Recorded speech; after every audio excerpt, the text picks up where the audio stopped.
There we go. I think we're live. Apparently. That's exciting. Do you want to give the intro? Nope. Oh, I'm hearing myself. Hang on, I think I'm. Yeah, that's me doing it for myself. Don't worry, I was doing the same thing. Okie dokie. Hello, everyone, and welcome back to my channel. If you're new around here, my name is Louise, and I am an eBay reseller. We have a live video, a live stream even for you today, talking about sourcing budget and also sort of sourcing smarter as well. I'm joined today with Corey. Say hello, Corey. Hello, Corey. Introduce yourself. I think I'd assume 90% of people that are on my channel know who you are, but just in case. So this is my first time on Louise's channel, so if you don't know who I am, my name is Corey. I'm a part-time reseller, and my full-time employment is also selling on eBay, quite ironically. Yeah, I've been selling on eBay for like 3 years. I document my progress on YouTube. I'm sure Louise probably didn't leave a link in the description, but Oh, I did. She did leave a link in the description, so if you want to check out my channel, the link will be down there. I've got Instagram and all that kind of stuff, so yeah. Which is also in the description. There we go. Louise is on it. But yeah, I'm looking forward to the chat, 100%. Awesome stuff. So who have you got in? We've got Ads. Ads was first. Early bird gets the worm. No prize here, though. Lisa, Andrew, George, Jane, Bex, and Richard. Hello, everybody. So, like I said earlier, we're talking about sort of budgeting and sort of how to source smarter. So it's kind of like a generic-y kind of thing that we talk about as resellers. So obviously, if there's any questions that anybody has, do pop them in the chat and we'll answer them as soon as we can. But I think it's a really important thing to talk about because so many people, especially, start off straight away and just want to sort of go out and buy the world. But I think you need to sort of have an idea of what can you actually afford rather than sort of buying everything and then realizing that you've ran out of money, you're in your overdraft or whatever. And it's really important to kind of have that sort of budget to be able to know what it is that you can and can't spend. So that's what I want to talk about today. And obviously sourcing smarter will allow you then to be able to fit into your budget as well. And that was the video, guys. I hope you enjoyed. Andrew said Corey, you brushed your hair for once. I don't brush my hair. I haven't brushed my hair in years. I had a haircut today, and I'm also not wearing a hat. That's probably why it looks a bit different. In terms of like sourcing, though, I think one of like the biggest things in this topic is to source smarter. Because let's say, for example, you're just starting, or even if you're not just starting, let's say you've got like £600-700 in your account ready to be spent on stock. You want to make sure that you're buying things that are going to have like a decent sell-through rate, like 100%, because you can so easily spend that £600 on stock that's just not going to move. And as soon as that happens, you get thrown into this position where you'll be getting very slow sales, probably lower ASP sales too, if it's going to be like a slow sell-through item. And it's a very quick way to slow down the progress and slow down the growth of your business. So I do think that's like one of the big takeaways is to invest your money into stock that you know is going to sell. And that's easy to do by just doing your research, looking at the solds, how many have sold in the last month and things like that. But yeah, I think my 2 cents on budgeting more comes down to just spending more wisely on your purchases. Yeah, definitely. Like you mentioned about research. And because it's about research and sort of know what you're going out to look for, but that's not always the case. You know, you always think so many times that you've looked at somebody else's Instagram going, oh my God, they've made £50 off that item. I'm going to look out for it. You never find it, you know, and it's so rare to find exactly the same thing as them or similar brand in my case. But it's kind of just generally research what kind of things shouldn't you look out for as well. I mean, that's the one thing, because people always sort of go, what brand should I look out for, you know, with clothing, but what shouldn't I look out for? That's also just as important. But obviously, if you can research, if you've got your phone on you or whatever, when you're in the shop, you know, research whatever you can. Since I know I keep banging on about Amazon like all the time recently. Also, sorry, really quick if I look like a potato. bad internet as always. I'm also losing my voice, so but yeah. Where was I going? What did I just say?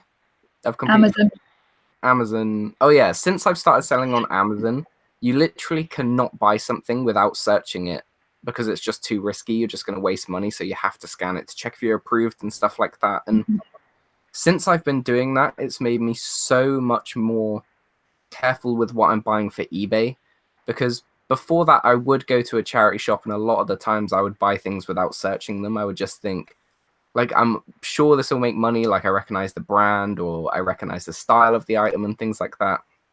And yeah, I've got to this point now where if I kind of know what it is, but I don't know what it's definitely going to sell for, I will research everything, like literally everything. It's so important. Like, it's so important. Yeah, definitely. I think it's overrated as well. I think a lot of people look past it because a lot of people, like, I'm trying to think of a good example. All right, so maybe a good example, actually. Get your cup of tea delivered to you. No BCP, my voice hasn't broke. I'm just losing my voice at the moment, but I can't wait for my voice to break. One day. I've lost where I was going again. Take over. You were saying about Amazon. You were saying about doing your research. I think there's a good sort of point with that. Amazon, definitely, I do agree, especially with the fact that there's so many people that get restricted items and they won't be able to actually sell it. So you've kind of bought something and then you're stuck with it. There's not a fact like you can do other than try and sell it on eBay, but the margins might not be the same.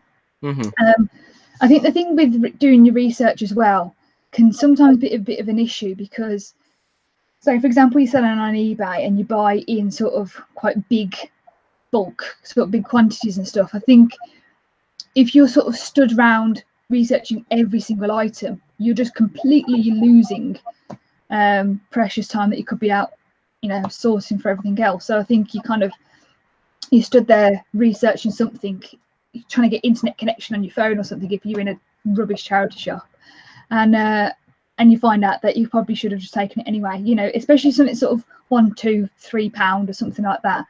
It's kind of like, should I just buy it anyway? There's some things that you do have to just take a risk on, but you kind of, after a while of doing it, you kind of just have this feeling about it. It is obviously, I'm sure, completely different for Amazon, but for eBay, I think you can then give it a bit of a leeway to kind of go, you know what, I'll take a risk with that. Yeah, no, I do know what you mean. And I'm still getting heckled in the chat for my voice at the moment. So what did Zahir just say? So Corey has a big boy voice now. Good stuff. I know I'm just going to have 0% voice in the morning, but I do know what you mean as well, because with with eBay, it doesn't really matter if it's got a super low price and things like that. If it's a bad buy, 9 times out of 10, if you leave it on Amazon for long enough, it is going to sell. Why do I keep saying Amazon? eBay. If you leave it on eBay for long enough, it is going to sell. Like, there literally is a buyer for everything on eBay. Just sometimes it can take quite a lot longer to sell, but you do have the beauty of that with eBay. I mean, if you've got the space to do it, I would say go for it, but still try to make like the smarter purchasing decisions. Yeah, definitely. So the one thing that we're going to talk about is, should you always have a budget? So if there's people in the chat want to comment, so do you have a budget? Do you kind of go out, if you know that you're going out sourcing, do you kind of go, right, okay, well, I'm only going to spend £50 or something for the day? So kind of, what do people think in the chat? And Corey, do you have a budget when you go outsourcing, either for eBay or Amazon? I do and I don't. So I've got to this point now. I didn't used to do this before, like, at all, but I've got to this stage where each month I'm taking out 20% of what I've earned through like various different things that aren't my employment, like eBay, Amazon, stock investing and things like that. And all of that goes into one savings account.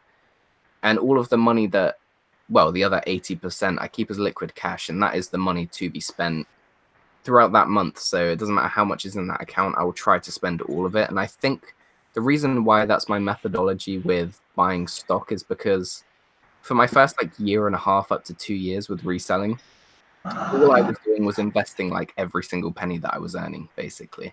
I wasn't taking any money out for myself or anything like that. So every single penny would just constantly get reinvested to try and build up that account a little bit. Mhm. So I would say in terms of a budget, my budget is 80% of whatever I made last month. That's probably the best way to put it. It's not necessarily the best way. It's just the way that I like to do it. Again, I always like to stress this. There's never like a perfect way to do it because it's your business. You run it the way that you want to run it. And that's just the way that I go about doing it. But I would be quite interested to see what other people use as like their budgets when they go outsourcing throughout weeks. Yeah, definitely. How about you though? What's your budget? I don't have one. I'm quite bad, to be honest. I'll be completely honest. When I first started, I was selling bits from my own wardrobe, which I highly recommend, especially again if you're doing clothing. Highly recommend doing that first, because obviously you're getting a feel for it all. But I then kind of just went on a mad one and just kind of went, oh, I like that. I like that. I don't really care how much. I've whacked it all on my credit card, and it just kept racking up and racking up. And I'd pay that off, pay my credit card off then at the end of the month with whatever I made in that month. Obviously, it didn't always go to plan because I tended to spend more than what I earned that month, especially at the beginning. But it's got to the point now where I need to really sort of stick to a budget, because I used to go out every sort of Saturday with my dad, regardless whether it was charity shopping or not, but we'd always end up in a charity shop. So it was a nice sort of weekend break away from work and anything like that. So it allowed me to just go out and have a look, and then ended up buying loads of stuff, and then just going, oh, it's all right, I'll pop it on my credit card, and it just went out of hand from that. I mean, it's kind of good in a way because I've got so much stock now. I've got plenty listed, you know, and it's properly boosted up my eBay business a hell of a lot. But yeah, I've got a lot on my credit card that is getting slowly paid off now by my profits and stuff. But I do recommend, like what you've just said, have a separate bit that all you need, you know, your bills, your sort of food or whatever, you know, and then whatever you've got left is yours to go with. You know, you kind of got to pay yourself a wage, haven't you? And it's up to you, as you say, depending on who you are and what your situation is. Yeah, I do think it's good that you talk about like the fact that you started out with the credit card and things like that, and that you are slowly being able to pay it off, because a lot of people, like not just influencers in the reselling community, but just general people who you see post things, they only ever really tend to show the good side of things. And I think it's quite a dangerous way to play it, because you're kind of lying to yourself and you're lying to everyone else at the same time. Like, you really have to be honest with yourself, especially when you're posting it publicly and saying like, this is what I've done, especially with like turnover and profit and things like that. Something that a lot of people don't really pay a lot of attention to. They'll just show sales numbers. And I mean, you could sell 100,000 in a year, but if you're only making 10% on that, it's not really as exciting, is it? So that's it. It's when people are posting their 60-day totals and stuff, which is absolutely brilliant. But then there's no sort of behind the scenes. How did you actually get there? You know, so it's like my 60-day total. I can show everyone and go, you know, this is what my 60-day total is. But then actually go, but, you know, look at my credit card. you know, it's not, I'm not suggesting it's massive and it's, you know, whatever. But it's still, I've still got, you know, a minus, not a minus because it's a credit, isn't it? I've still got a figure on my credit card that needs to be paid off. It's massive because I had to pay off my car needs servicing, all that sort of lovely stuff. So I'm massively behind on that as well. But a big chunk of it is because of charity shopping, and I just get that sort of addicted to sourcing, especially at the beginning, I think, especially when you've started out, because you kind of just feel like it's all new. Sourcing is the most fun part of it, and you just think you want to just go out and buy everything. You know, you see a nice top, you see a nice dress or whatever, and you just gotta Louise's credit card is like £50,000 deep and counting. That's how much she loves charity, everyone. £50,000 she has willingly donated. Oh, that's how lovely I am. What's going on in the chat? What were people's budgets? Did anyone go through budgets? People are asking how old we are. Very. Yeah, I'm too old. Listen to my voice. Is this not a wise old man? Andrew said he takes £100 a week to the car boot. You don't really do many car boots, do you? I'm actually going to one on Saturday. It's just more of a local one. It's not they've put on there saying like no trade ones. It's like a scout one or something, a cub scout thing. I don't go to many because one, the last one I went to was freezing and I can't do cold. I think because of clothing as well, you've got to have feeling in your hands to be able to sort of feel what it is that you're looking at. But I just don't find much stuff from there, but other people do. So I've got to go. I just like my sleep, to be honest. I do like car boots. Like, I do like going to them, but the fact that I can't drive means I have to rely on someone else going, and that either means I'll be going with another reseller, Yeah, which is literally me going there with my own competition, or I'll have to drag like my stepdad out of bed because I'm insured on their car, and then I'll drive up there. So like, I do like going to boot sales, but it's just a pain in the ass for me, really, because you can't go on a train at like 6 in the morning and come back with like 10 IKEA bags full on the train all the time anyway, with charity shops, to be fair. But I had my first driving lesson today, so driving is coming along. Not bad, to be fair. I've done, like 2 years ago, I probably did about 40 hours of driving, and I've been driving in between that because I'm insured in my parents' car, so I can drive fine. Hopefully I just have to do like 10 hours and I can take my test and be driving. Like, I lose money because I can't drive. It's a pain in the ass. Oh, definitely. Lynn says she's suffering from hair envy. My hair's gorgeous. Went from long to short and I regret it now. Yeah, I've not long had it done, but blonding it. I'm literally like about an hour ago come out the shower, so it's fresh as you'll ever see it. Yeah, I used to have really long hair like this, then went for a bob, massive, just straight off, and I loved it for a while, and then realised I couldn't put it up. Then when it kind of gets to shoulder length, it's just awful. So never again. When I was young, like maybe 8 or 9, I used to have like short hair that came down to like here. I'll send you some pictures afterwards. Like, for real, I had like super long hair when I was a kid. Loved it. No way. Can you imagine you having it now and then putting it on them stupid little man bun top? Yeah. I'd rather jump off a bridge. No offense to anyone who's got a man bun who's watching. I'm pretty sure BCP's got a man bun. I can imagine that, to be fair. Full hipster.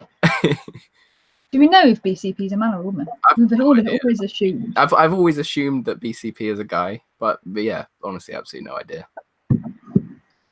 Tat Doctor Ian said earlier, I'm a bit behind, but if I see a deal, I can't leave it. If I have money, having a low income spare cash just goes on stock. That was actually going to be another question that I was going to say. Like, if you see something over your budget, do you buy it?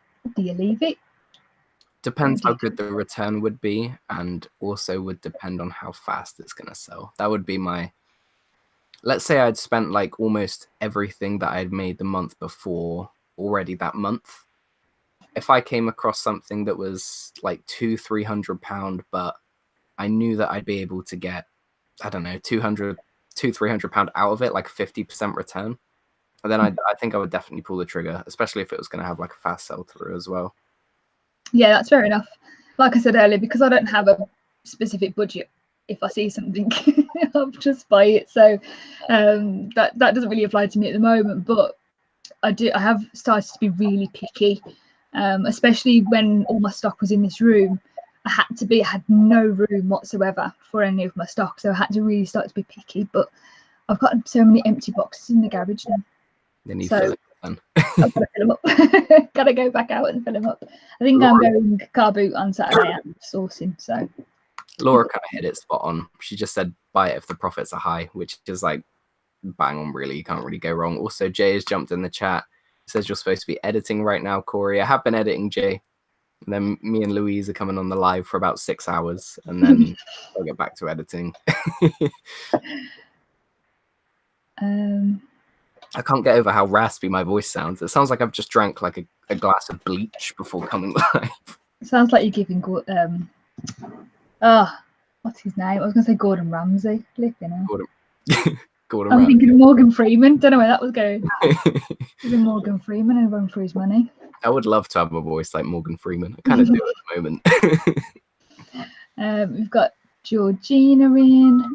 I haven't said hi to a few people. We've got Kelly in from Flipping Fantastic Finds. Yeah, we've got Laura in. Chris B. Billy B. Lots of B's. You sound like a 60-year-old black man. What was that? Jay said I sound like a 60-year-old black man. Take that. That's how I feel, to be fair. I think that is inside that's who I am. That's who I now sexually identify as, a 60-year-old. I'm sure BCP has been on TV in a hoarder program. Yeah. Danny says, Corey, as a new reseller, I'm still learning the ropes. What is the best tip you can give me? I'll say we'll both answer this question because I think we're both past the point of... My name's not Corey, though, I'm afraid. So straight beginner stages, but I'm going to let you answer the question first. So as a new reseller, I'm learning the ropes. What is the best tip you can give me? It depends on what it is that you're selling, and that's the first thing.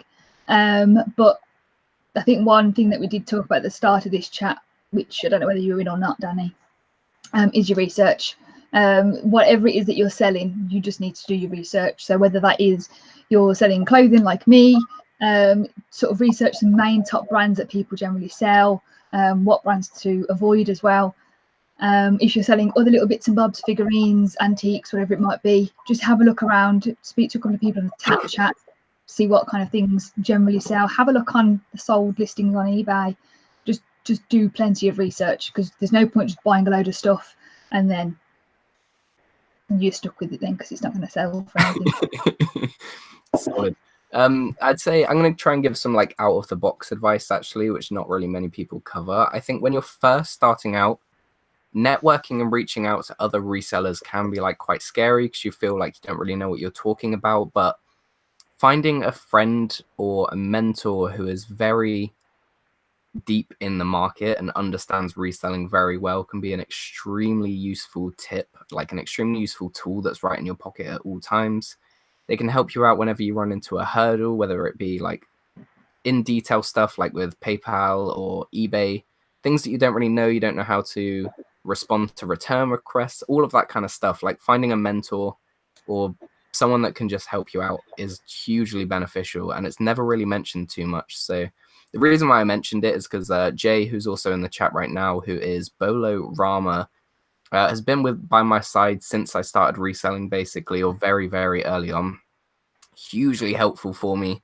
So you should definitely, Danny, I highly recommend you hitting up Jay, checking out his channel, drop a comment on one of his videos, and you two connecting up, because it's such a good tip. I think it's a really important like tool to have. Definitely. I think Laura mentioned saying at the top here, don't give up, learn from the fails and push on. That is, you know, a really good thing, because I think the thing is, even like you just said, contacting people, getting help from other people, it's great, and it is a really, really good tip. But if there might be some people out there who are a bit sort of brash and might say, go research it yourself. I had to. You know, and if you do come across them people, because they are out there, unfortunately, but if you do meet them people and you do come across them people, just kind of go, all right, thanks, you know, talk to somebody else. Don't feel like you're bogging somebody down with it, because someone out there will help. Someone out there is just kind enough to just kind of just guide you. You know, obviously if you're asking a million and one questions all the time every 2 minutes, then, you know, calm it down a bit, because you obviously do have to do your own research as well.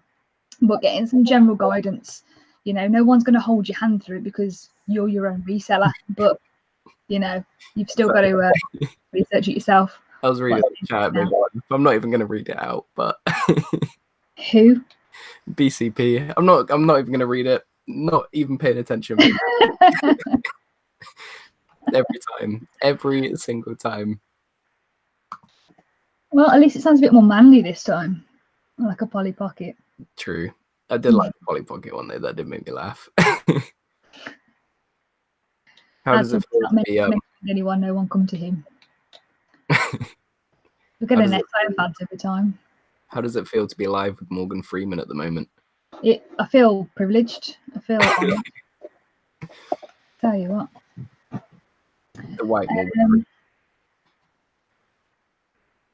Anyway, back to topic. What were those questions? I'm just reading what George says there, and that is so true. I always feel like that with the Thatcher. And to be fair, it's slightly off, but my partner, he's also doing something with his business that's improving it, and he went onto a Facebook group to ask for advice from them, and somebody come back to him saying maybe you should change your hobby or profession if you're asking for help. And it was just like, and it that sort of stuff, I don't know why people bother. Just ignore it and just move on. You know, don't need your 2 cents worth. No, I do 100% agree as well. Like, the reason why, like, literally the reason why those Facebook groups exist is because there is a community within the niche of that business. It exists in all different businesses. It's not just reselling. Like, there is a Facebook page for a community of any niche in any business, basically. And that community is there to help each other. Like, that's why those Facebook groups exist. They're there to, you know, so you can kind of connect with people who do the same thing and you can help each other out, which is why on my Facebook page, I've made it private. You have to request to join.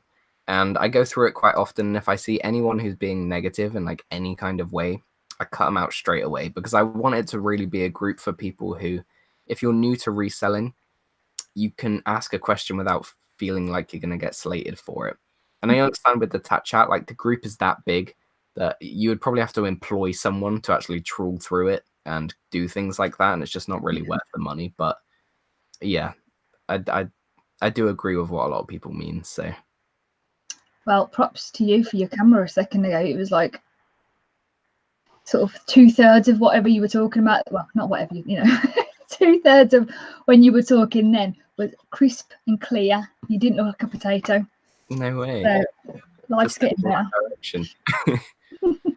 I think another question. This is look at this preparation. This is Andrew, preparation.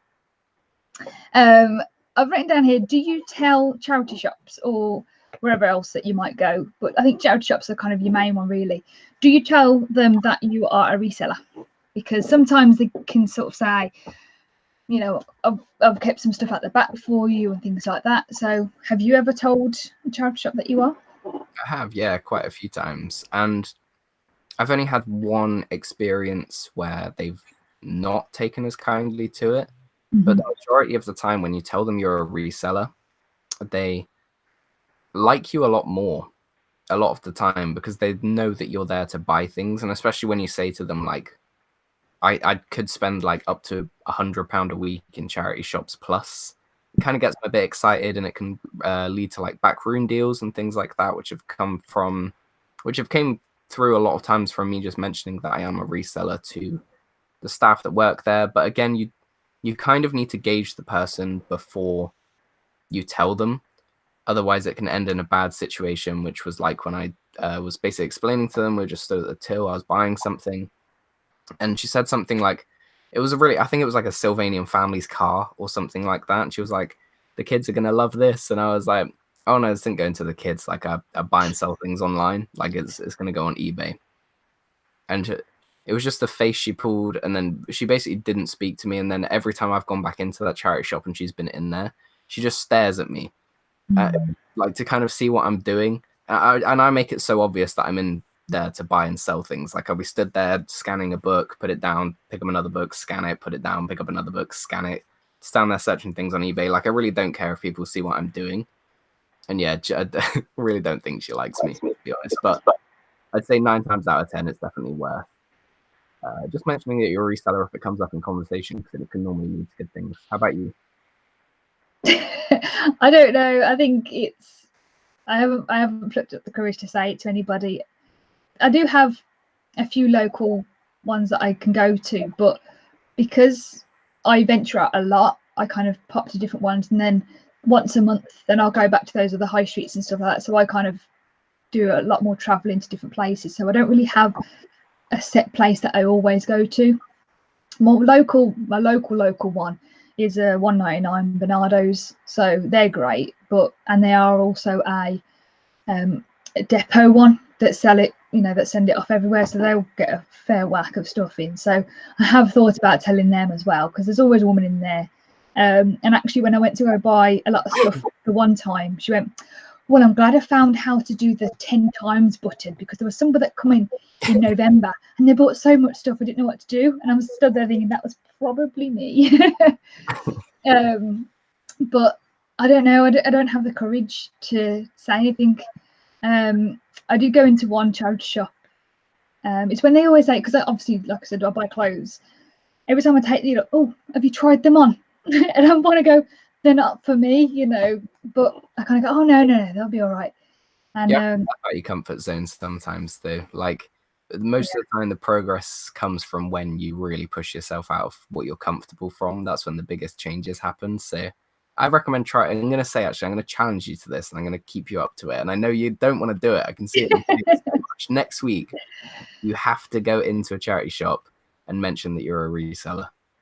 But just put it this way, right? Go in there and say, like, when you get talking to them on the till, like I'm sure you do, just say like, oh yeah, this is going to go to a new home or something like that. Like, this is going to go to a caring home of someone who is going to pay a lot more than I just paid. yeah, that's the thing. I think it's, you don't want to just walk in and go, I'm going to resell this on eBay. It's how do you approach it and how do you sort of get talking about it. I think I did nearly fall into it. Somebody said to me, oh, will these all fit you? And I said, oh, they'll fit somebody. Mm-hmm. And they went, oh, do you resell on eBay? Then I went, no. I mean, I've got my sister. You'll be with me and my sister. And I just freaked out. And I don't know. I'm not a shy person. I'll come on here and I talk like this, but I don't know. And it just feels wrong. It sounds so strange, but it feels wrong doing what I'm doing. I was the same when early doors. I was very much the same. I really didn't want to tell anyone. But it was as soon as I started to push myself to do it, when you start to get like the backroom deals and stuff, and I was like, okay, this is something that I should probably do a bit more. I also wanted to answer Alan's question, which he said, question for Corey, do you find that the price goes up when you mention you're a reseller? I'm sure it does, but I try to be as tactical as I can about it. So in a charity shop, they can't really put up the price like it's a marked price that you have to pay for. And at a car boot, again, I make it as obvious that I'm there to buy and sell things as I do in charity shops. I'm clearly just stood there scanning things, searching it on eBay. And I will always ask the price before like scanning it and things like that. So it kind of just looks like I'm, just your average Joe there to buy things for myself. Because as soon as you've got that price, you can then scan it and see if it's going to be worth the money invested, basically. So I think the thing is as well, it can be quite frustrating if you've gone into one and you feel quite confident with it, and then you go in and there's a different person behind the counter, because that person that you've told previously isn't there now, and you feel a bit awkward. So you kind of got to make sure that you go in when they're in. I think that's the other part to it. I'm trying to find Andrew's question. I think he said, what's your favourite Little Mix track? Still DRE by Dr. Dre and Snoop Dogg. It's my favourite Little Mix track.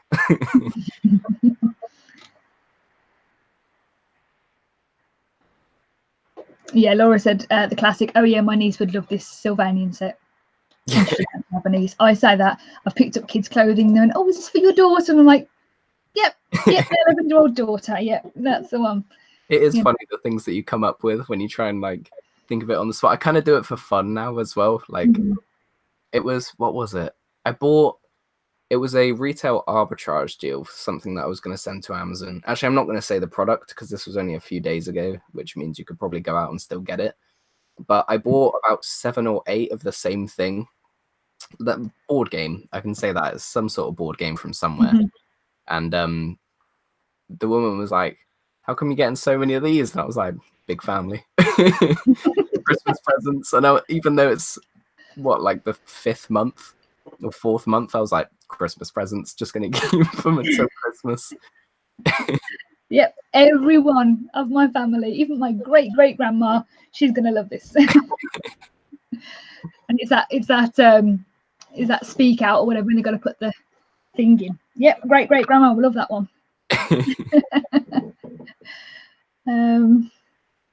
You're gonna have to take control for 2 minutes because I'm literally dying for the toilet, and I do this Yeah, every time I carry go on. live. Literally every time I go live, my Absolutely preparation rubbish. skills are awful. See, that's why. I mean, obviously, I can't do much about the toilet, but I have a It's little true. slave who does. You're actually sat on the toilet right now. That's why you don't have to get So it's all Obviously, good. You go, I'll answer some questions in the chat or Okay. see what people are waffling on about. Yeah, Beck said when you bring about 10 different sizes to the till and say that you buy for the whole family. I've done that so many times. Because I buy men's clothes as well. Lucky that I'm with my dad now, so he picks up the men's clothes stuff, so it's not too bad. But I used to kind of go, yep, my dad will love that, my brother will love that. I've got 3 brothers and obviously got my dad as well. So I feel like I'm genuinely saying it when it's sort of for my brothers, but I don't have a sister or anything. So when I go off saying, yeah, that's for my sister, I have no idea. Oh, that jumped. I got asked barefaced at the car boot the other day after agreeing a price for some clothing. As long as you're not reselling them, he said. Luckily, they were my size, so I got away with it. Why would somebody say that at the car boot? And why? That's the thing. I don't know why it matters to them, because they're going to get the money whether you're going to wear it or you're going to resell it. You know what? I don't know why it matters, but some people are just a bit awkward with that. Yeah, Beck says I take my niece with me sometimes. It doesn't look as odd when I'm looking through the toys. Yeah, that's a good idea. I bought a bunch of baby comforters and said that they were for my granddad. Oh no. Oh, I don't know why that tickled me so much. What's happened? Laura said, I bought a bunch of baby comforters and said that they were for her granddad. Oh, that tickled me, that did. That's quite funny. George it said something about he was buying some clothing at a car boot, and the bloke behind the car boot said, as long as you're not reselling them. Really? Yeah, that's what he said. It's a bit strange, isn't it? Actually, a good example of not telling people. I can't remember whose question it was. The question about do I find the prices go up when I say that I'm a reseller? Mm-hmm. You know, I mentioned about what was it? What was it that I mentioned about? Oh no, ages ago, about those wrestling videos that I bought. Yeah. Mm-hmm. You Miss Louise Bleach. What does that word even mean? But yeah, when I bought those wrestling videos, I told the guy I was a reseller after buying them, as I would. But I had to go back to my car to get my stepdad to help me because there were like 4 boxes of wrestling videos that I paid £20 for. Mm-hmm. I got back, and after I had got back, the guy was like, oh yeah, a few people have came past and told me like this one's valuable and this one's valuable and this one's valuable. And I was like, mate, you've given me a price. I'm not paying you any more than what you've asked for it. So you've got to be careful. You do have to be careful with it, definitely. And some people do get really funny about it too. But yeah, I was just about to say as well, it's unreal. I'm only 20. Okay, I'm only 20 years old. I've got so many gray hairs, like you would not believe. I'm actually going gray. No way. Yeah, like 100%. Genuinely going gray. Mad. Little silver fox turning into Philip Schofield. I will be. I am Morgan Freeman, more or less. Like, I've got his voice, and I'm now going gray. You know.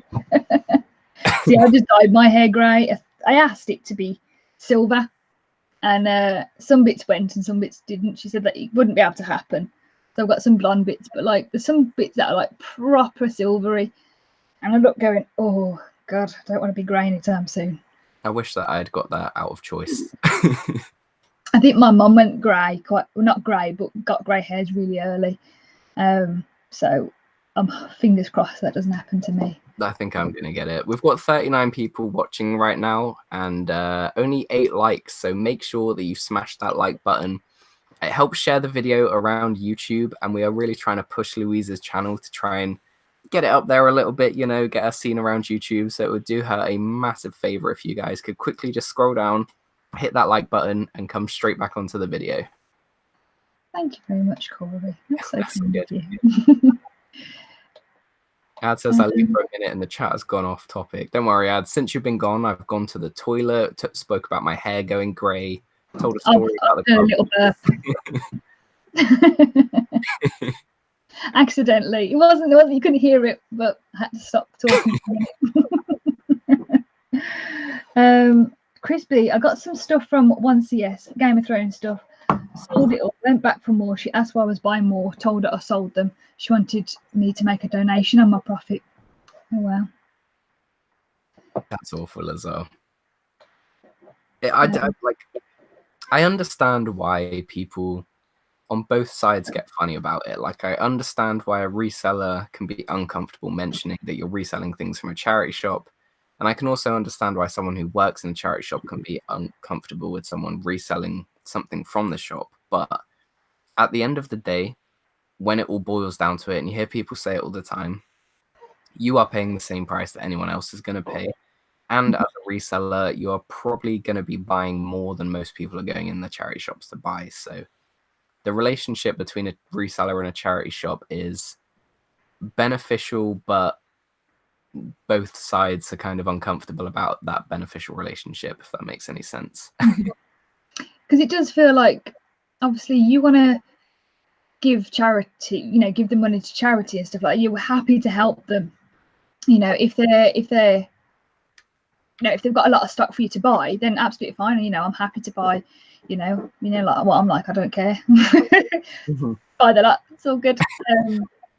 But as you say, some people are really, really funny about it. I think I mentioned this in a previous video that I went into a charity shop a couple of weeks ago now, and there was a guy who always bought stuff in, and you could hear the conversation that was going on. He goes, "Oh, I've just bought some more stuff in," plonked it on the floor, and goes, "Just gonna have a quick look round." Picked up some like CDs, just really basic CDs, and said, "Oh, is there any better price that we can do on this?" So the bloke called the manager out, and the manager was like, "We are a charity. We do not do this, blah, blah, blah, blah." And he said, "Well, I've just bought you loads of stuff in here." And he's gone, "Yeah, that's how it works. You bring stuff in, and we've got to sell it then for charity." And it's like, yeah, but he's just bought this stuff in for you to make money. It just, I don't know. It's a very strange industry, isn't it? Like, I'm obviously I don't know anyone that's not. I'm all for charity. Like, the more money that goes to charity, the better. But charity shops just always seem to have this strange, I don't really know how you can explain it. It's almost like a strange inferiority complex, but there is no reason for them to feel inferior. Which sounds very deep, but it's like they've got no margins. They can't go, "Oh, well, we did pay £20 for that one, so we're gonna have to sell it for that." You got it for free. I appreciate that. I've seen a few people put on Instagram and talk about it as well, that they're under pressure of being able to sell a particular amount for that month. But sell me 100 things at £1, I'll buy it. Sell me one thing at 20 quid, I ain't buying it. And it's that strange. I don't think they fully understand that if a reseller walked into a charity shop and all of their tops were 50p, even if the brands aren't amazing, you're still going to be buying them because you're going to be able to make a little bit of profit on it. Whereas if all of your tops are £5 up to like 50, which I've seen, which is ridiculous, nobody's going to buy them, or your sales are going to be a lot lower. Well, I think the thing is as well, people, if we're going to be a bit more stereotypical of the people who actually go into charity shops and buy things, for themselves, they're going in there because they don't want to pay the full price money for it, or they can't afford to pay for that full price item. So I don't know why they think that if they price, if something's new with tags and it's originally £80, and they go, "We'll knock it down to 40, and it's like, no, because I can go into the shop, into their sale, and I can buy that. And I think it's that thing as well. They think that everyone's going in there and it's just another shop. It's not another shop. You're a charity, and you're there to help people 90% of the time, unless it's a pet one. So and it's just, I don't see that they're helping people, in that sort of way. But kind of going off topic in a way, but we're not. I'm trying to figure out a way to like really smoothly like diversify it back into like sourcing budgets and stuff, but I just couldn't figure it out. One thing, actually, talking about charity shops, is they have loyalty cards. In charity shops. Yeah, I was trying to find my one earlier and I don't know where I've put it, but generally it's the bigger ones, you know, your Red Cross, and I've got a British Red Cross one. I think Salvation Army do one as well. I don't know who else, but there's no harm in literally just going, oh, do you do a loyalty card system here? And I think Salvation, I think Thrifty Troopers just said that they've got a stamp one. I think the British Red Cross one I've got is like a proper credit cardy looking thing.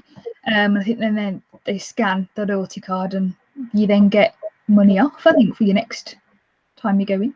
That's so good, actually. That's so good that they do things like that. I don't think I've ever came across it. I don't think I've ever seen one before. Well, the thing is, they don't advertise it, I think, obviously, because again, that's giving money away. That's true. But you know, especially the bigger ones, I highly doubt the independent ones do it. But you know, there's no harm in literally, like, if you're confident enough to go and go, hi, I'm a reseller, then surely you can be confident enough to go in and say, you know, do you do a loyalty card system? Yeah. And even if you don't go back, because it's a bigger branded charity, you know, you can go anywhere and get it stamped or whatever. That's a good point. It's something that I'm definitely going to have to look into, actually. Do you ever get tempted to, this is going to make me sound awful, but do you ever get tempted to like look in the bags that are left outside the charity shops when they close, when people leave donations outside? I get so tempted all the time just to walk past and just pick them up and keep walking. I think because they say, don't they, obviously don't leave them outside the shop for that reason. Mm-hmm. But obviously I don't have the guts to ever even do it. But it is tempting because you just kind of want to walk past it a bit closer to the shop and go, oh, hang on. Yeah. Oh, I dropped me earring, or I need to tie my shoe, and then picking up like 5 bags, walking away like my earring. yeah. Or you just take empty bags in and go, oh, hang on, and then just fill your own bags. But no, I don't condone it. But I've the thought crosses my mind, but I've never gone like, to do it. Am I stealing from the charity shop, or am I helping the council with fly tipping? There you go. You're also helping the charity shop from, because they're always got too much stock, you know. I walked past one the other day and there was like 4 black bags outside, and I could see one of them was full of Nerf guns, and it was like a big black bag, and I was like, I shouldn't. I didn't, by the way. I didn't take it. I've never took one from outside of a shop, but the temptation was definitely there. Yeah. So. Well, I went into, I think I mentioned it on a previous video at some point. I went into one right early in the morning. It was 9 o'clock in the morning, and someone had popped in and said, oh, here are some branded jeans, as he puts them down. He goes, they're branded jeans. And there were some diesel jeans. And my dad, because again, my confidence is a bit naff, but my dad went up and said, oh, how much can we have them for? And then, oh, it's £3.50 a pair, which I'm happy with that. You know, I'm happy to pay for it. But they've put in no work in that sort of sense. You know, like I said, I appreciate that, you know, it's going to go to charity and I'm happy to pay that price. But they've not kind of gone at the back and had to steam it and hang it up and all that sort of stuff. They've literally gone, yeah, here you go. Mm-hmm. You know, so there's no sort of work put into it. So they're going to go, oh yeah, you know, let's price it up as what we usually price it up as. Laura said I stole it all. I did. Fully balaclavaed up. Me and my boys hopped out the car, Nerf guns in hands in case any managers came out. Well, who said that? Laura. God, where was that? Like right at the bottom. Corey stole it all.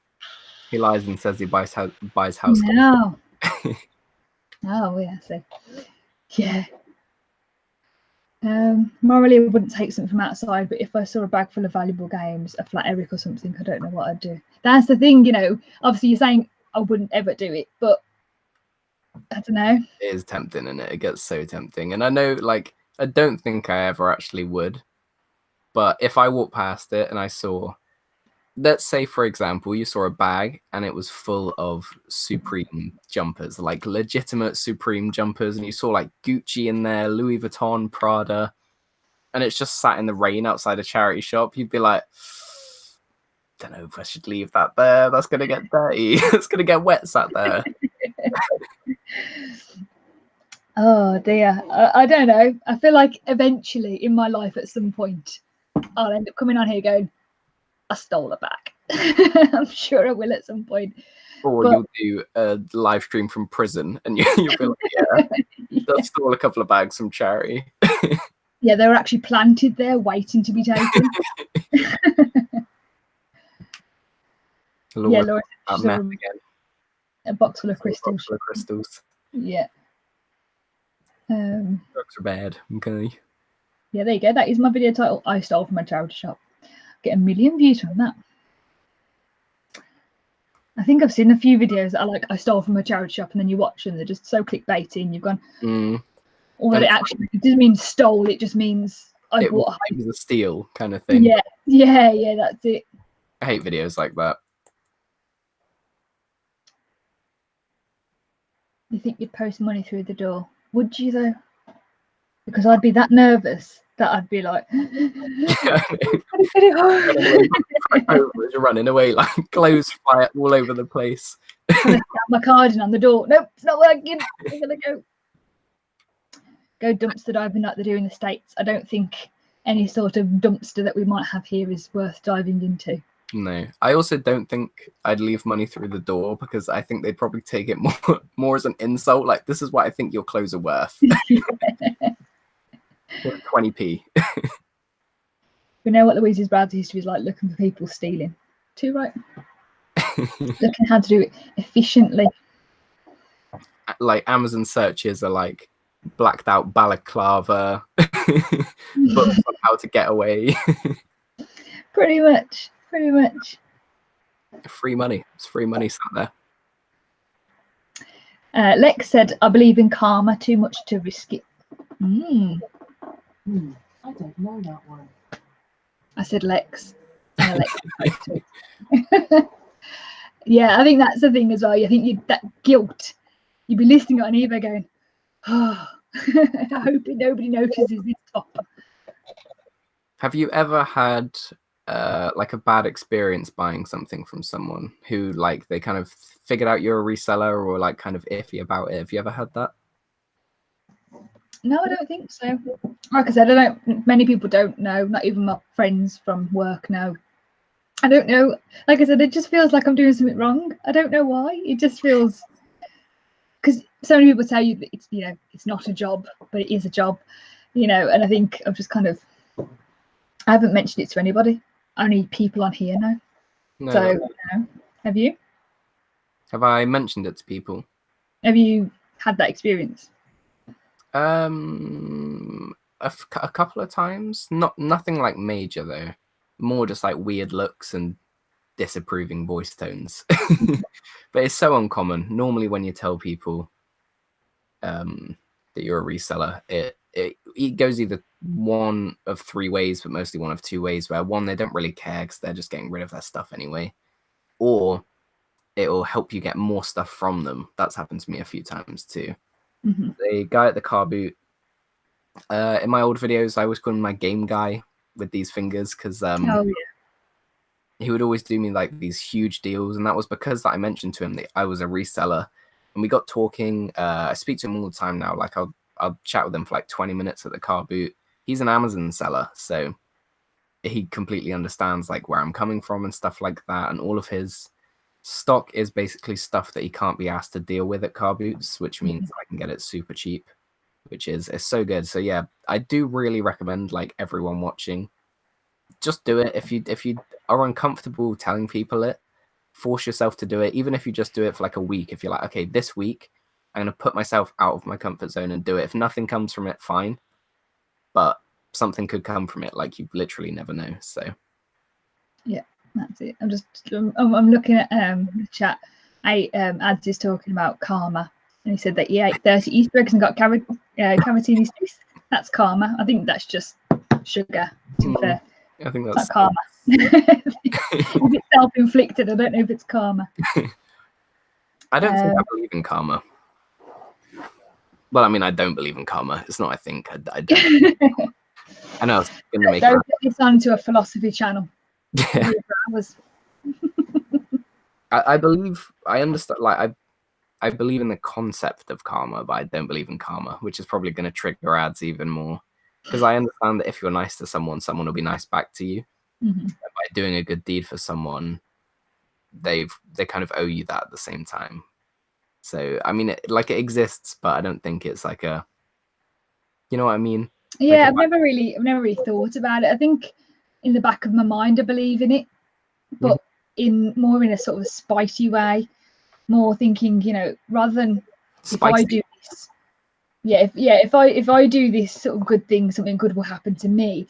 I'm more thinking, good, I'm glad you did that because you did that. It's more of a spite thing rather than waiting for something good to happen to me.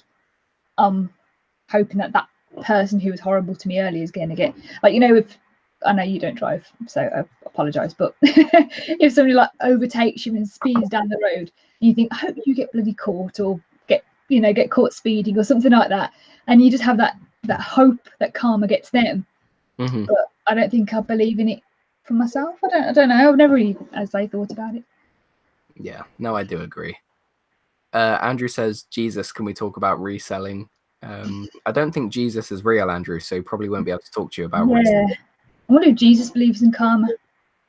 That's a big one. That is deep. Ads is currently on his computer like, does Jesus believe in? Oh dear. If somebody puts you on a cross, do you think they'll get karma? Yeah, I think that's a big story. Got Dave in. Hi, Dave. What was I about to say? Oh yeah, quick promo. Seller Lads this Monday, 8 p.m. or 9 p.m. Maybe 8 or 9. Someone can put it in the chat. Seller Lads will be on Nick Hill's channel. Louise is a female, so she won't be there. But will you be in the chat? Will you be? I'll be in the chat. I thought I'd give up some weight for it. I'm quite excited for it. I think it should be good. It's a good panel of people, and it's super interesting to like connect with them. 9 p.m. There we go. Other people know which I should. Is there going to be some structure to it, or is it going to be? Yeah, we've got some people again. No. Maybe kind of. I think there's quite a few of us that are going to be on there again. Yeah. But we've got a structure, so it's hopefully going to go. I don't know too much about Google Hangouts massively, but I believe the person who's running it can click on the people, and that stays on their screen. So I don't know whether that might be a good idea to sort of say, right, okay, Corey, it's your time to talk, and click on him. So because some people, even if they're sort of like making noises in the background and things like that, it can jump to them, and it's really difficult to sort of catch it. So I don't know whether you can do that. I don't know. I'm trying to figure out what does the tack doctor mean. I want to get a couple of 100 more listings, but at my current rate, Corey will be married with kids by then. I'm trying to say. I am married and have kids. I'm married to the hustle life boy, Hooray. and my kids are, I don't know. Amazon boxes. Yeah, exactly. I'm in charge. There'll be lots of prep and structure. Of course. Oh, there we go. Andrew said we've got 10 people who are going to be on this chat, and I explained it as I said, like, I did say we've got like a little chat for it and everything, and I was like, if we've got 10 people on the chat, and if each person talks for 10 minutes, that's like an hour and 40 minutes already for each person getting 10 minutes worth of talking in. So yeah. It's going to be interesting. It's going to be an interesting stream, I think, with 10 people. Definitely. It's going to, yeah. Is that going to be the same as the one from last time? And then I think Ads missed out on that one, didn't he? Yeah. Ads wasn't there. I think he mentioned in his chat this afternoon that he didn't realise it was on until people were messaging him saying, "Where are you?" It's quite funny. BCP said Corey's kids are his Lego minifigures, and Laura also said his kid is his Squirtle in the background. Can you all take turns talking instead of one talking over the whole stream? That's the intention, I think, Bex, to be fair, but whether it actually happens or not. We're not intentionally talking over each other. Ian says it's going to be Andrew picking on me for 20 minutes. Yeah, probably. That's what generally happens. That's going to pop in. Right. Yeah. So is there anything else that I think I've kind of discussed? See, look at that. An hour. Right. Hour. You said 5 minutes. So I am impressed, to be fair. I will give you that. I'm impressed that we managed to make those like 3 questions last an hour. A lot of it was down to the chat, though. I'd say definitely. or and me, you know, full prep. That's what you get to come to this channel. Preparation. Should we say if anyone has any questions about anything reselling or life related, just in general, drop them in the side chat, because I'm assuming we're going to slowly be running this towards an end, aren't we? Because I think we've been on for about an hour now. So yeah, that's fine. I think my neighbours are having a Barney again. Your neighbours? Oh, man, I tell you, there was a kid. the daughter of this place was literally stood, no lie, on top of the shed, screaming, counting down from 5. I don't know. I don't know. I don't know. I feel like I'm going to buy one of your Nerf guns. Make sure it's one of the big. One of the mechanic ones. Yeah.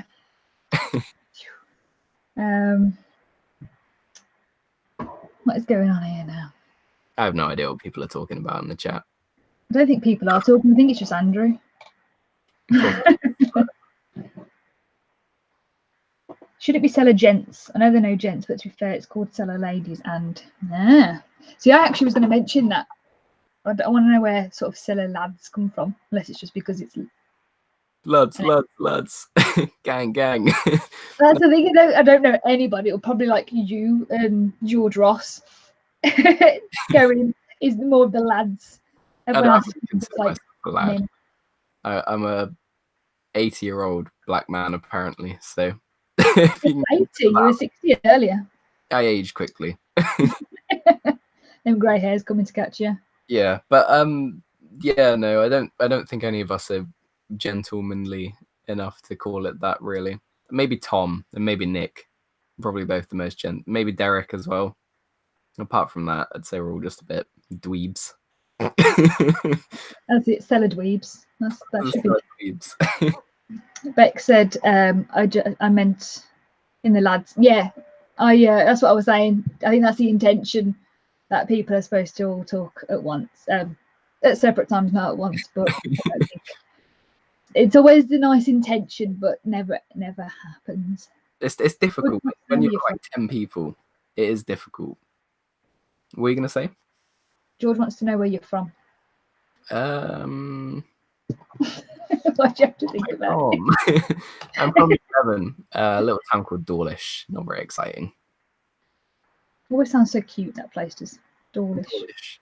We are the home of the black swan. If you want an interesting fact, we only have black swans here. Interesting. There you go. You learn something new every day. Interesting. Rich is asking if the seller ladies are on tomorrow. I have no idea. I think we've got Kelly in, so if she knows, that would be great. Are you not on the seller ladies? Nope. Why? I think the seller ladies, I don't know. I think the seller ladies kind of got their own. They got the click. Yeah, not so much a click, just got, they've got the set amount of people. I don't think they want it to end up like 10 people all at once. So I haven't been doing it for very long anyway, so I don't. Laura got excited about the black swans. I think they're cool. Well, it looks like you're getting a visit. George said he didn't realise that Morgan Freeman was from Dawlish. That's an interesting way of spelling Dawlish as well. We know what you mean, George. It was a good attempt. But yeah, I didn't even know the black swans were like a special thing until one of my friends who lives up north came down and he was like, "What the F is that?" What do you mean? He was like, "That's a swan." So funny. No, probably just says, like, have you never read The Ugly Duckling? And there's a nice, beautiful white swan. Exactly. Got it written differently down there. Well, we've got Chris in from Cooking the Haydens. Hi, Chris. Joining fairly late. It's at the point of the stream where there's no topic anymore, and it's just like whatever someone says in the chat. Couldn't find it straight away. Mm-hmm. Lex said, I think the silly ladies thing was from when they all met in Hitchin. That's fun. Well, that makes sense. All good. I honestly don't mind. I enjoy watching. I feel like if I had that many people sort of watching, I'd freak out. I'd just be like, oh, watching everybody else as if, but then realising that I'm there as well. I've been really getting like into these live streams. Pardon? I've been really getting into doing these live streams as well. It was one of my goals for this year, because before this year I'd never gone live. Mm-hmm. And yeah, I really enjoy them. I do really enjoy doing them. They are quite fun. It's nice to be able to like interact with the chat at the same time, and then usually every time I've been live it's been with someone else, so it's like you only really have to do half a video as well, which is quite nice. Yeah, that's it. Shall we draw this to an end and end it like how me and Jay end the Reseller Rewind? They have to end it on a solid piece. Yo, yo, yo, yo. Yo. Morgan Freeman in the house, boys. I'll see it.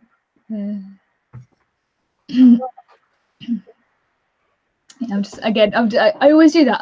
When I'm streaming on my own, all of a sudden I just go silent for a minute and just start reading the chat. You just zone into it. What's your one piece of advice then, would you say? Make it how can we spice it up a little bit? All right, one piece of, let's say, life advice, not reseller advice. Then it's kind of, there's a bit of a twist on it then. Life advice, which kind of links in with reselling advice as well, sort of. I think even though it becomes a self-employed thing, and you've got to put in as much as you can to get out as much as you want, sort of thing. I think you've got to find that balance. You've got to find the point where, if you've got to spend time with family and friends, don't sort of deaf them off because you think you need to list that item. That item's going to make you £10 profit, whereas you might not have as much time with your family as you might want. So especially for those people who don't see family and friends very often, that is the one thing. Don't get too drawn into the reselling life and just completely lose sight of friends and family, because like I've said previously, it can be quite a lonely thing to do, especially if you've not got, the good thing with sort of live chats and stuff, you don't feel so lonely doing this, but it can be quite a lonely place if you've not got friends and family around you. So, don't dedicate too much time to it, 24/7. Have some time spent with family and friends. I agree with ads. Don't do friends with benefits. It's never a good idea. It works out. I would say my piece of advice, I posted this on Instagram recently, actually, or something along these lines, and it's you really do need to, a lot of us get so caught up in progress and moving forwards and things like that, and a lot of us forget to kind of take a step back and look at what we have, what we don't want to lose, and what we want to achieve, what we want to get out of things. And I think it's super important to take a step back and really look over those things in your current situation, because it's pretty important to know what you want and what you have, basically, I would say. And taking a step back and kind of looking into that as well can help you kind of plan your way to make more movements towards that, if that makes any sense. And yeah, I would probably say that's my advice. Take a step back and look at what you've got and what you want. And I think leading on from your point as well is taking a step back and realizing where you started as well. I think that's a big thing. When you think, oh, easy, I can just go into a charity shop now and all this sort of stuff, but it's quite hard to look back and go, wow, this time last year or whenever, I had no idea what I was doing. And also when then people are contacting you for some advice, take a step back, realize that was you once. So yeah. Also, Aid says, I set low targets, so I'm never disappointed. That's not a bad thing at all, Aid. Like I write daily to-do lists of like stuff I need to get done. And the end of that to-do list is always make tomorrow's to-do list. Just because it's an easy task, it's nice to cross it off and finish like everything on there. You get that like little endorphin release. So low targets are never a bad thing as long as you've got enough of them. Probably the best way to put it, really. Yeah, break everything down. I think that's, if you're doing to-do list, breaking everything down so you've kind of got like, even though it might look a lot, it feels like you're achieving a lot more if you're sort of crossing them all off, you know, rather than sort of saying get everything listed, get everything photographed, you know, sort of get 2 things, get 5 things, get 10 things or something, so you can feel like you're achieving something and you're making progress. Because if it just says get 20 things listed, it doesn't feel like you're making any progress. So it's kind of like breaking it down. Yeah, no, definitely. Anyway, do you want to sign this one off? I don't want to keep you on too long, so. No, it's I'm fine to be on until whenever, but my PlayStation is calling me, to be fair. So I think that's one thing, is that, you know, now I've got this new place, which I am filming. I know you just said, but you know, I'm here. I'm filming little bits each day about how this garage is going on and how it's sort of coming about. I'm getting lighting and plugs and stuff in on Tuesday, so once that's done on Tuesday, then I can show you what it looks like fully. So, but with that all done up in there and everything's moved to there, when I come home, I can't list, I can't photograph, I can't worry about anything like that. I can list any of the items that I photographed during the day, but I can't do anything else. So I'm sort of forced to take that time off. And I did mention in my Instagram story yesterday, you know, if you feel, and I think actually Josh Profit Junkie mentioned something saying, do you feel guilty if you have that time off? And most of the people did say, yeah, they feel guilty. And we just naturally do feel guilty, but take that time off, you know, you need it, because like I said, this will start feeling like a chore and a job, you know, that you hate, that, you know, you get to Sunday, like, oh, it's Monday tomorrow, I don't want to go, I don't want to do anything. But yeah, I think you really do need to take that time off. So yeah, I've got nothing to do, so that's what I'm saying, PlayStation. I think if you're kind of overwhelmed as well and you need to take that time off, I think it's so beneficial to take time off and be away from the area of which you work. Like, even if you just go on like a little holiday somewhere not too far away, because you will constantly get that. I don't know if you get it. I really get it bad, but I get this overwhelming feel of guilt, and I feel almost like depressed if I'm not doing anything, if I'm not doing work related things. And it's probably not healthy that's the way it is, but the only way that I can kind of take a step away from that is I have to be out of the environment, so I physically can't do it. Like, it's not there for me to do. Also, Andrew, I have sent that hot sauce too. That hot sauce has been sent, so it should be on its way. It probably would have already been there, to be fair. Probably. It's probably under the tap pile. He's probably gone, oh, got post. Loved it back. Yeah, no, I do agree. I mean, yesterday really was my first sort of day off in months, and my partner said to me, oh, what you going to do tonight? You know, what's your plans for the evening? No, I really don't know. He goes, I want you to play on the PlayStation. He goes, I want you to have a break, because I think I don't feel like I'm doing a lot of work. I don't feel like I'm working hard enough. But I think when people are looking at you, they're going, well, you need to calm down, you know, because you're spending too much time doing that. So it's quite interesting to sort of see other people's perspectives as well.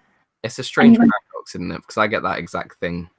Like, from the outside in, a lot of people are like, oh, work all the time, blah, blah, blah. Whereas within, I'm like, I don't do enough. Like, I could work so much harder than I am, and I feel guilty for not doing that extra work, if you know what I mean. So, yeah, 100% where you're coming from. That is that. If there's no more questions, if there are any questions, please do pop them in the chat now before I say goodbye. So thank you very much for everybody. I don't know why I can't see how many people are in the chat. I don't know why. Oh, there you go, 32. I think it's just because I've got it a little bit smaller. I don't know. Before we go, everyone who's watching, hit that like button. I'm watching right now. Hit that like button. There are 30 people here and only 17 likes. Oh, man.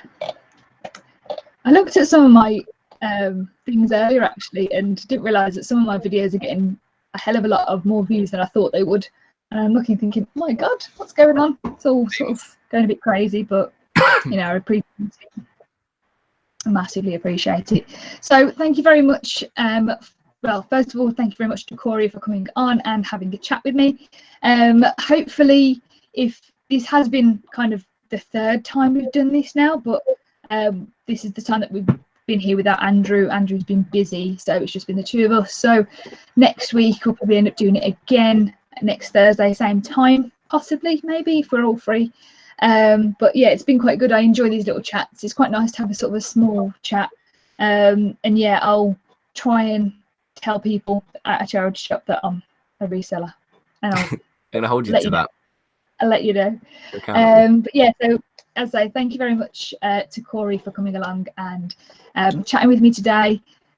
So like Corey said, if you did like this video, please do obviously give it a thumbs up. If you're watching this back, just pop in the comments below any thoughts that you have.